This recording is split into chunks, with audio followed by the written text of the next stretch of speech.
আজি বিয়াতে গৰম, সেইকাৰণে ভাবিলোঁ আজি আম টেঙা খাম। এইফালে গছৰ পৰা জলকীয়া ছিগি ল'লোঁ 5-6টামান। এইফালে খৰাহীত ধুনীয়াকৈ আমকেইটা ধুই ল'লোঁ। এইফালে জলকীয়া আৰু পুদিনা পাত। আজি আকৌ ভাগিনৰ আৰু ছোৱালী স্কুল মানে আজি বন্ধ আছিল, সেইকাৰণে আম খোৱা আজি কথা ওলাল। এইফালে ভাগিনে ধুনীয়াকৈ আমকেইটা বাকলি গুচাই আছে। গুচাই হৈ গ'ল, জাৰত ধুনীয়াকৈ ধুই আকৌ কুটি আছে।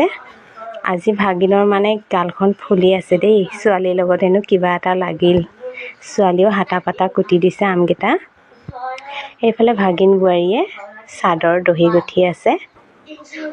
এইফালে আমখিনি চাটনি বনাই হৈ গ'ল। কলপাত আনি দিলোঁ, কলপাতত ধুনীয়াকৈ বাৰিলে। কলপাতত টেঙা খাই সঁচাকৈ বিয়াতে ভাল লাগে। এইফালে ল'ৰা, এইফালে ছোৱালী, এইফালে ভাগিন বোৱাৰী, এইফালে খুৰাৰ ল'ৰা চালোঁ।